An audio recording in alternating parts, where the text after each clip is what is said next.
бир кабинетке алып киришти. Кабинетке алып кирип эле ушуну жазап бүтүп калганбыз, анан жүрөгү токтоп калды деп айтты ошол жерде.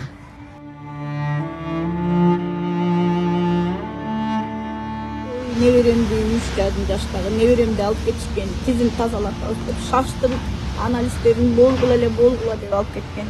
11:40 киргизет да ошо менен 6:30 өлтүрүп туруп алып чыгып берип коюшуптур колуна. Өзлөрү качып жок барсам, келин баланы кучактаган боюнча отурат. Балам эшикте муздун үстүндө отурат. Ошентип неберемден айрылып калдым.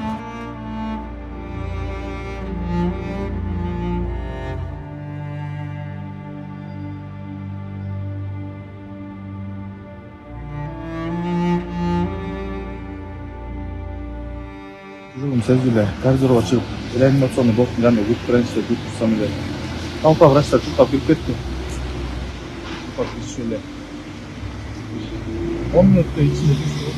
10 мүнөттө жүрүп эле анан чыкканда сурадым, менин кызым эмне болду десем, как раз ошол врачтар менен чогуу жанагы стоматологдор чуркап чыкты. Кызым кайякта, эмне болду деп билдиси, да жүрсөңүз сүйлөшөлү деди. Анан бир кабинетке алып киришти. Кабинетке алып кирип эле ушуну жазап бүтүп калганбыз, анан жүрөгү токтоп калды деп айтты ошол жерде.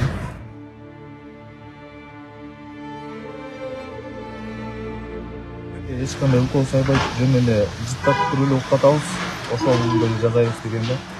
Анан мен кирип барсам эле колунда кататыр, ооздордун баары көгөргөн кызымдыкы.